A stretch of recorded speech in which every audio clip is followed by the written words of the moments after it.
Hello, I'm Corey, and welcome to the Core Dog Experience, where I talk Ohio State Buckeyes. If you're feeling this, please hit the like button. If you enjoy Buckeye talk in general, please subscribe.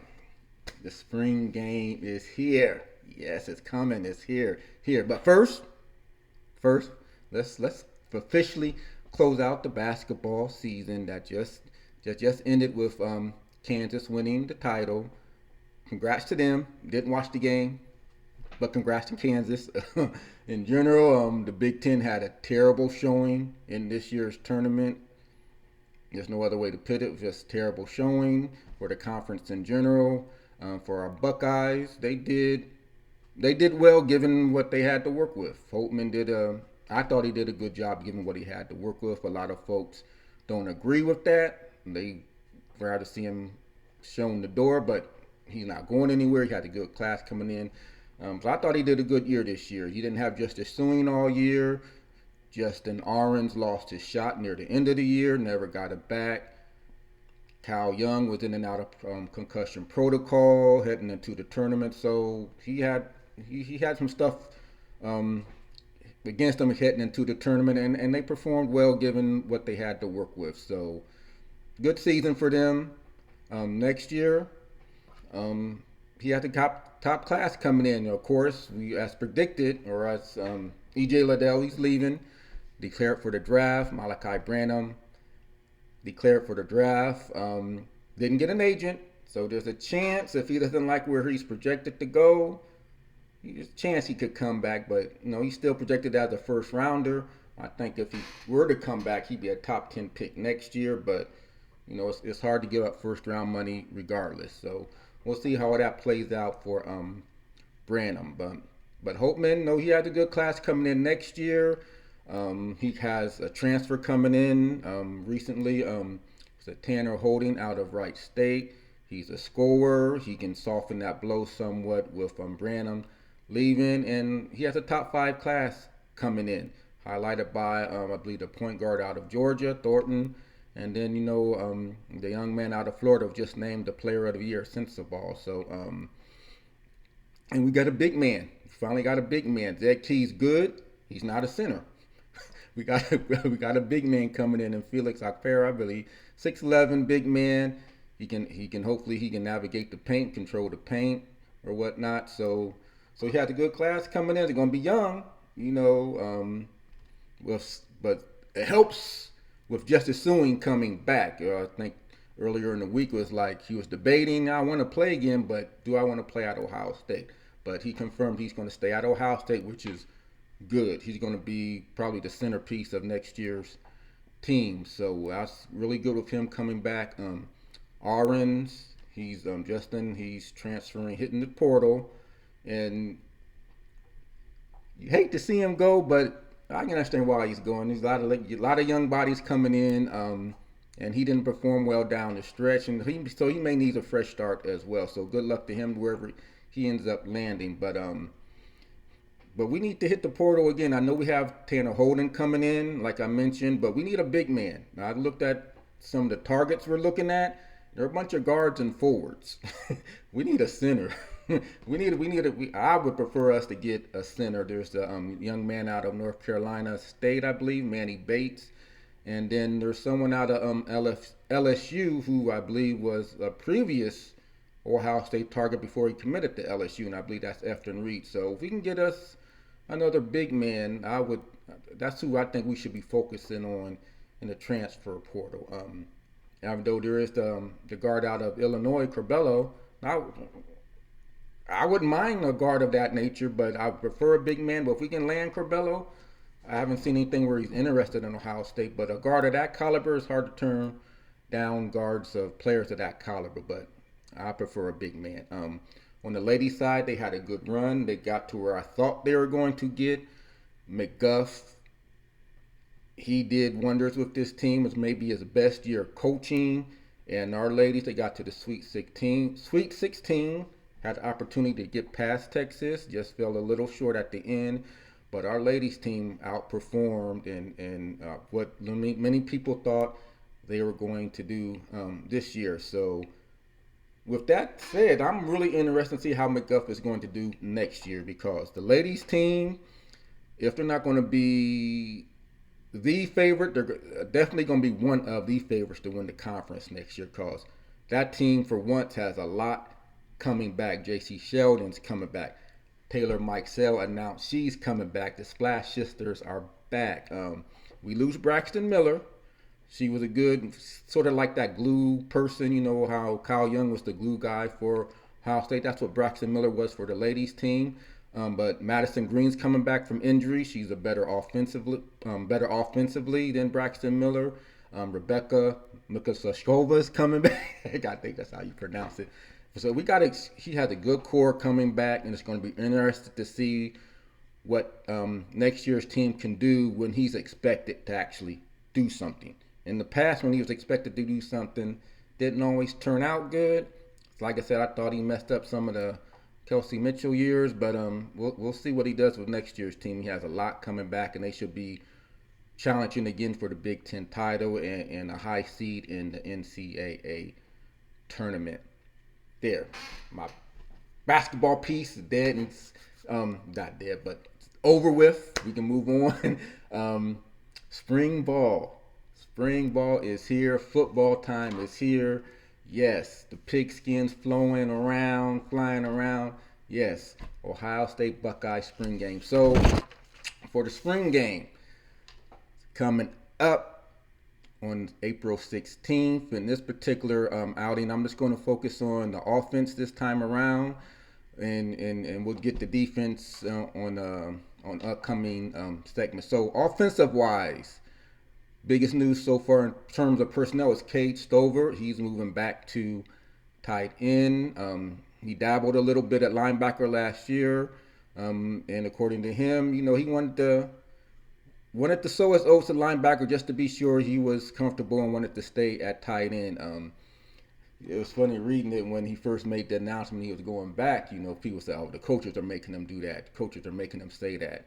Yeah, or whatnot. It's like, in this day and age of the transfer portal, if Cade Stover really wanted to be linebacker, really wanted to play defense, and the coaches were telling him, "No, you got to go back to tight end," what's to keep a kid from wanting to transfer out and play to where he wants to play? So when he says, "I want to see if I really wanted to be linebacker or play defense or offense," I dabbled my feet. Now I got it out of my system.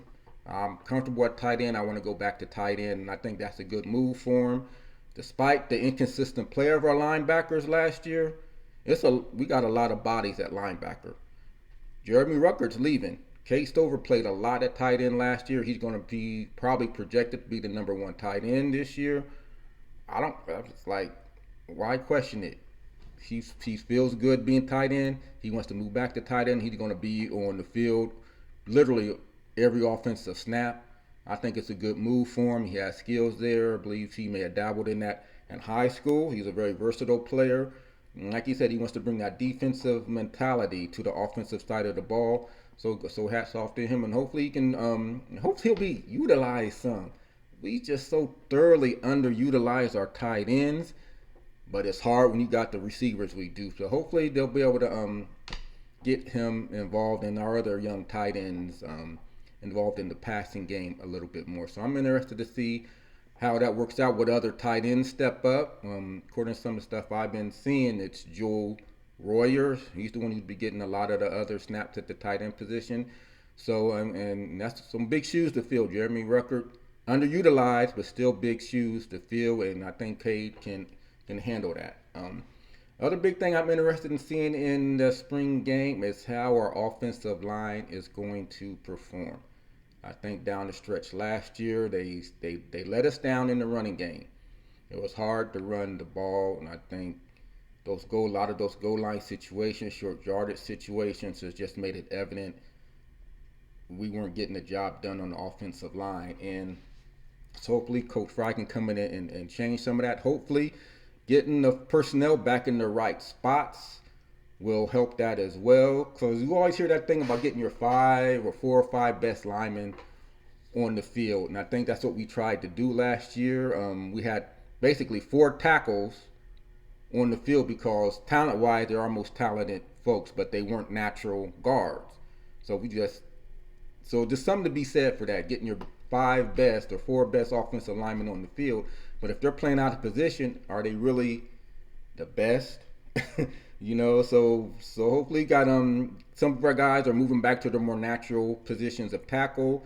We get some more traditionally natural guards, playing guards. I believe I saw the projected starting offense for next year, and we got traditional guards back at the guard positions. I believe Matthew Jones is manning one guard spot, and Donovan Jackson is going to be the other guard spot. So looking at the projected depth chart, I think our offensive line is going to be good. We got folks back to where they're comfortable being.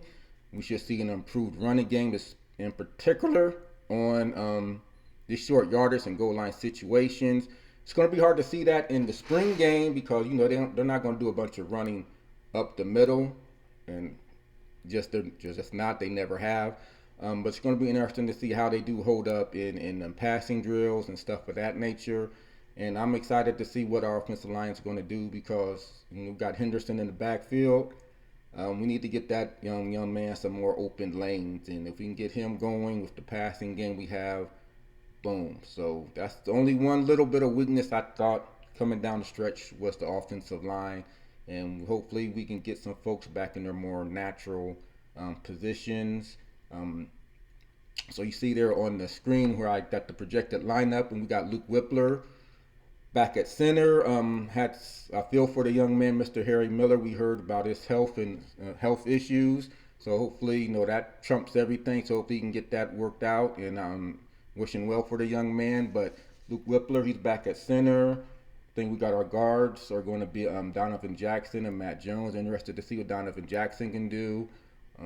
Paris Johnson and DeJuan Jones at the tackle spot. So I think we're going to have a really good offensive line next year. So interested to see what they can do and how they hold up in the spring game against our ends. I guess according to some of the other stuff I've been reading, they didn't fare as well against our defensive ends, and that's to be expected because I think we got the best defensive ends in the country.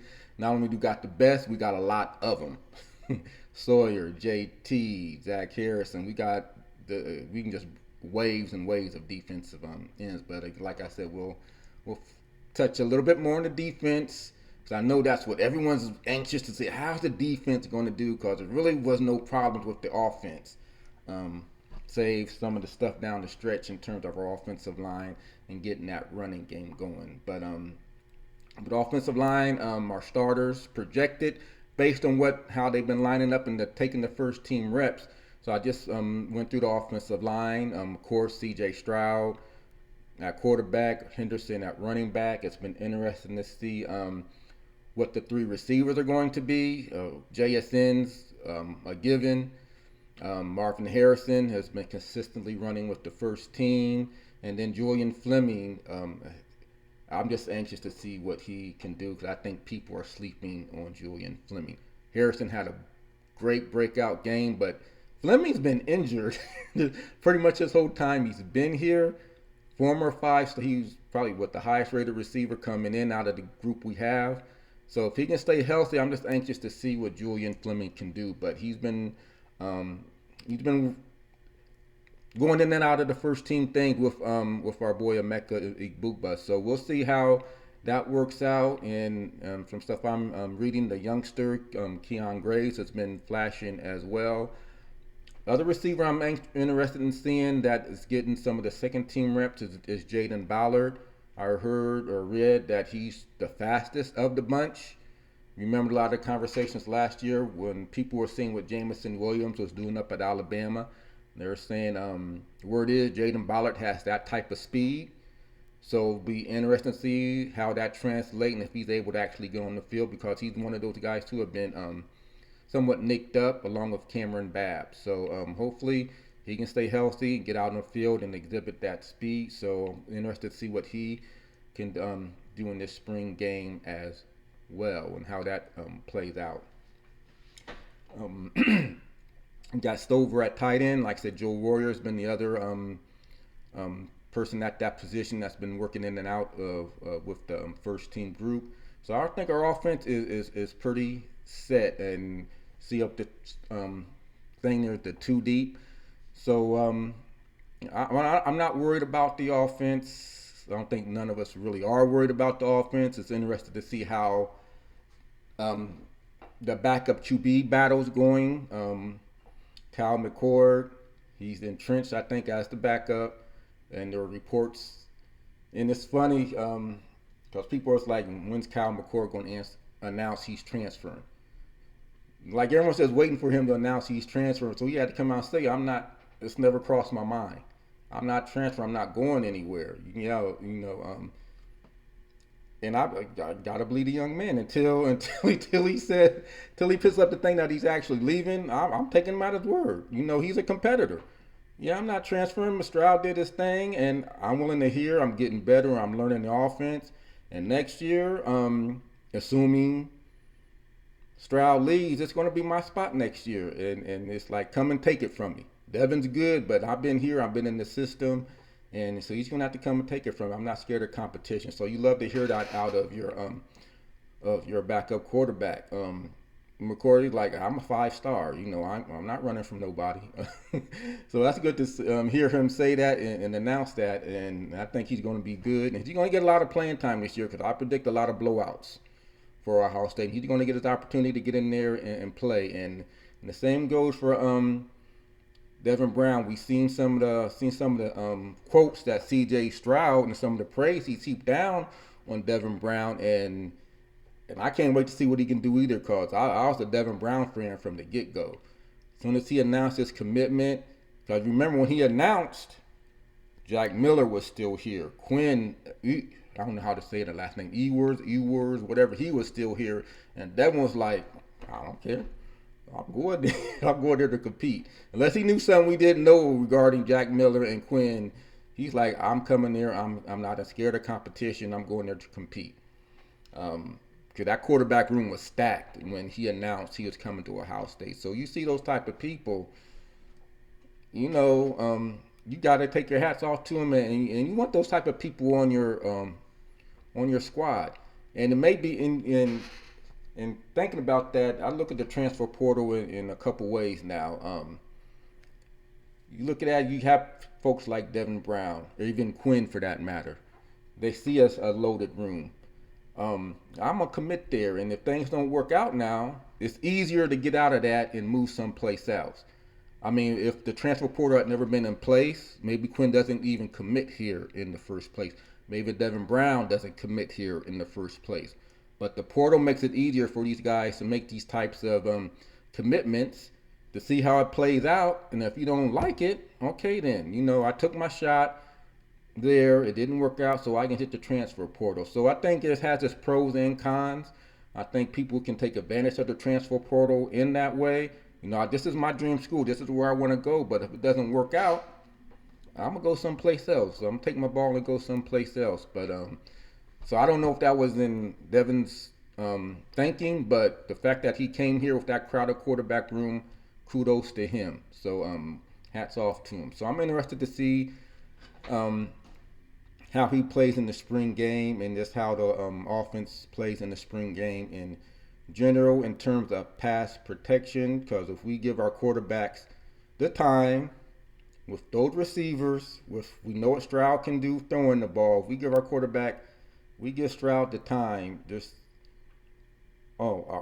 going to stop us on offense? And if we got any semblance of a short yardage running game where we can keep the chains moving until we determine how our defense is going to be, and again, we'll touch upon the defense coming in an upcoming segment, but they've been giving our offense some problems, at least on the offensive line. So Jim knows whatever he's doing, keep it up. He's got our offensive line somewhat confused or whatnot. So anxious to see how they do, how the offensive line holds up in the passing game, how we're going to be any better in the running game, and see how that plays out. Again, the spring game is fast approaching, and I'm just looking forward to it. Big commitment list at this, not big commitment. There's going to be a lot of folks there visiting at that spring game. Again, we'll touch upon some of the visitors that are going to be at that spring game. It's an extensive list, so that's good to see. We got a recent commitment from a safety, I believe, Malik Hartman. So it's just good to see any type of commitment. You always look for those boons in the world of recruiting coming your way. So that's good to see. That class is off to a good start for 2023. So I'm just anxious to see the spring game, anxious for football to get going up again. Basketball, wets your whistle a little bit, but I'm a football person. Let's get some football up in here and get that going. But anything else that I'm looking at for the spring game? Not really. I'm interested in seeing G. Scott. Because it's become a natural thing now. Every year, who are you looking to be in the transfer portal? And I think G. Scott's name has come up a couple times. Cameron Babb's name has come up a couple times because they weren't out there on the practice field. So their names have popped up. So I'm interested to see how he does. And I think he's been injured for the turns out because I was assuming he was going to be the second tight end. He has receiver skills. I know he needs to get a little bit bigger to help block some, but he has a right receiver skill set. And it'd be interesting to see if he can work his way into the lineup rotation at tight end. So I'm interested to see what he does in the spring game. If Cameron Babb's healthy, another young man that's just been beset with injuries, if he's healthy in the spring game. Talking about the transfer portal, if he doesn't perform well, if he can't get healthy, is he a candidate for the transfer portal? Cameron Babb, given how loaded we are at receiver. So just some stuff like that I'll be looking for in the spring game. So again, what are you guys looking for in terms of the spring game offensive wise? Are you more interested in seeing the Kyle McCord versus Devin Brown and how they do? What are your takes on the offensive line or whatnot? What are you guys going to be looking for in the spring game? Mayan Williams, Evan Pryor, haven't talked about the running backs yet. How are they? We know Henderson's the man. I would love to see what Evan Pryor can do. Mayan Williams, it's just a loaded backfield.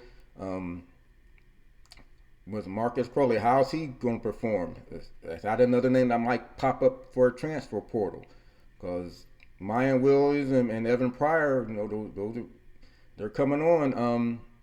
Evan Pryor's supposedly bulked up some. He's gotten a little bit bigger and stronger, so I'm anxious to see what he's going to do in the spring game in terms of running back wise. And if Henderson goes down, who's going to be the first man off the bench, Mayan Williams or Evan Pryor? So just stuff like that I'll be looking for. Interested to see what you guys are looking for in terms of the spring game. Any position group in particular on offense? Any one person in particular on offense? Is it Devin Brown? Is it Kyle McCord? One of the receivers we haven't talked about, one of the younger receivers I really haven't touched upon outside of Graves. So just interested to see how the spring game plays out. We opened up as a 10-point favorite against Notre Dame coming up. Just to throw that out there, something else to keep in the back of our minds. I do believe that's one of our early games, if not the first game, is the Notre Dame game. So just see how our boys are going to be ready to go ahead and into that game, and what personnel is going to be out on the field offensive wise. So again, first take, my first look at the spring game, the first look at the offense. If you're feeling this, please hit the like button. If you want to leave your comments and have some back and forth on what you're looking at or what you're going to be interested in terms of the offense, please leave your comments below. And just looking forward to this as we get ready for the football season. So again, thank you for taking the time out to give Core Dogs Experience a look. Coming up in an upcoming segment, we'll be focusing a little bit more on the defense. So until again, thank you again for giving me a watch. OHIO, go Bucks, go Bucks. Thank you. I'm out.